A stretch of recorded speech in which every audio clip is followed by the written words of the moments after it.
Hi viewers, welcome to our channel. இன்றைக்கி நம்ம சேனலில் என்ன ரெசிபி பார்க்க போகிறோன்னா கத்திரிக்காய் ரசம். நிறைய விதமான ரசம் வச்சுருப்போம், ஆனால் கத்திரிக்காயில் ரசம் வச்சுருக்க மாட்டோம். அதே மாதிரி கத்திரிக்காயில் நிறைய டிஷ் பண்ணியிருப்போம், ரசம் வச்சுருக்க மாட்டோம். இன்றைக்கி இந்த ரெண்டையும் சேர்த்து பண்ண போகிறோம். எப்படி பண்ணுறதுன்னு பார்க்குறதுக்கு முன்னால் நம்ம சேனலை இன்னும் சப்ஸ்கிரைப் பண்ணலைன்னா கண்டிப்பாக சப்ஸ்கிரைப் பண்ணிடுங்க. கூடவே பக்கத்தில் இருக்கிற பெல் ஐக்கானில் ஆல்ங்கிறத தட்டி விடுங்க. ஸோ நான் போடுற வீடியோ எல்லாமே உடனுக்குடனே நோட்டிஃபிகேஷனாக வந்துடும். வாங்க இந்த கத்திரிக்காய் ரசம் எப்படி பண்ணுறதுன்னு பார்க்கலாம்.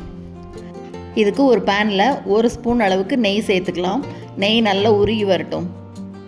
நெய் உருகி வந்தோடனே பாருங்கள், 1/4 கிலோ அளவு கத்திரிக்காயை நல்லா இந்த மாதிரி நீட்டமாக கட் பண்ணி எடுத்து வச்சுருக்கேன். அதையும் சேர்த்து வதக்கிக்கலாம். ரசம் வைக்கிறதுனால கத்திரிக்காயை நெய்யில் தாளிச்சுக்கிறோம், இல்லைன்னா எண்ணெயில் தான் தாளித்து பண்ணுவோம். ரசத்துக்கு நெய்யில் வதக்கினா தான் நல்லா வாசனையாக இருக்கும்.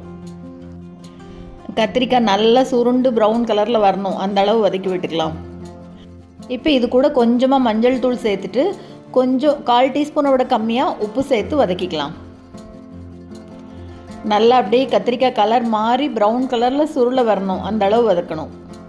ஒரு 5 நிமிஷம் அப்படியே விடாமல் வதக்கி விடலாம். பாத்திரம் கருகிராமல் இருக்கணும். பாருங்கள், நல்லா இந்த அளவு வரணும்.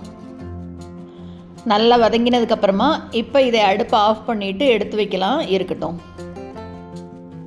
செய்கிறது கஷ்டம்லாம் இல்லைங்க, எப்பவும் போல் ரசம் வைக்கிறது தான். இது கூட கத்திரிக்காயை வதக்கி சேர்த்துறோம், அவ்வளோதான். இப்போ ஒரு பாத்திரத்தில் புளித்தண்ணி கரைச்சி எடுத்து வச்சுருக்கேன், அதை சேர்த்துக்கலாம். இது கூடவே ஒரே ஒரு தக்காளியை கட் பண்ணி எடுத்து வச்சுருக்கேன், அதையும் சேர்த்துட்டு இப்போ இந்த ரசத்துக்கு ஒரு கொத்து கருவேப்பிலையை உருவி சேர்த்துக்கலாம். கூடவே ரசத்துக்கு தேவையான அளவு உப்பு சேர்த்துட்டு கொஞ்சமாக 1/4 டீஸ்பூன் அளவுக்கு மஞ்சள் தூள் சேர்த்துக்கலாம். அடுத்ததாக வாசனைக்கு பெருங்காயத்தூள் சேர்த்துக்கிறோம். இப்போ இது எல்லாத்தையும் நல்லா ஒரு தடவை கலந்து விட்டுடலாம். புளி நல்லா கொதித்து வரட்டும், பச்சை வாசனை போகிற வரைக்கும் கொதிக்கட்டும்.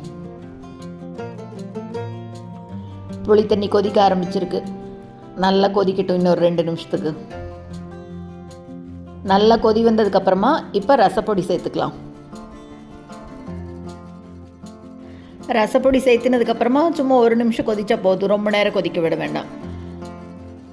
இப்போ இந்த வதக்கி வச்சுருக்கோம் இல்லையா கத்திரிக்காய், அதையே சேர்த்துக்கலாம். அப்படியே கத்திரிக்காயை சேர்த்துட்டு நல்லா கலந்து விட்டுடலாம். புளித்தண்ணியோடு சேர்ந்து ஒரு கொதி வரட்டும்.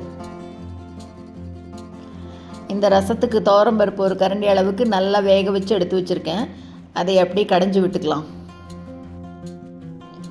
இப்போ கத்திரிக்காயோடு சேர்த்து நல்லா கொதி வந்ததுக்கப்புறமா இந்த கரைச்சி வச்சுருக்கிற பருப்பை சேர்த்துக்கலாம். பருப்பு சேர்த்தினதுக்கப்புறமா இப்போ கன்சிஸ்டன்சி பார்த்துட்டு எவ்வளோ தண்ணி வேணுமோ அவ்வளோ சேர்த்துக்கணும்.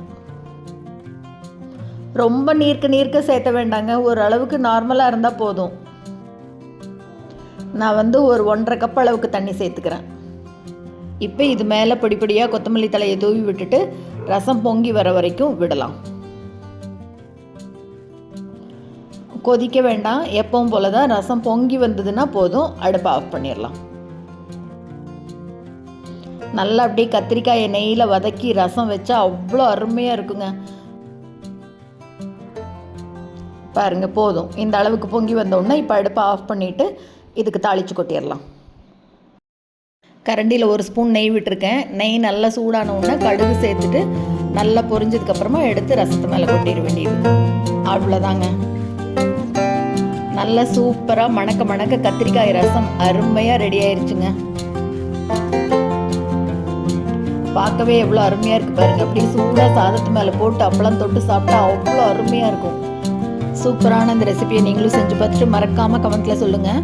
இந்த வீடியோ உங்களுக்கு பிடிச்சிருந்ததுன்னா லைக் பண்ணுங்கள், ஷேர் பண்ணுங்கள், கமெண்ட் பண்ணுங்கள். மறக்காமல் நம்ம சேனலை சப்ஸ்கிரைப் பண்ணுங்கள். கூடவே பக்கத்தில் இருக்கிற பெல் பட்டனையும் தட்டி விடுங்க. ஸோ நான் போடுற வீடியோ எதுவுமே மிஸ் பண்ணாமல் பார்க்கலாம். தேங்க்ஸ் ஃபார் வாட்சிங்.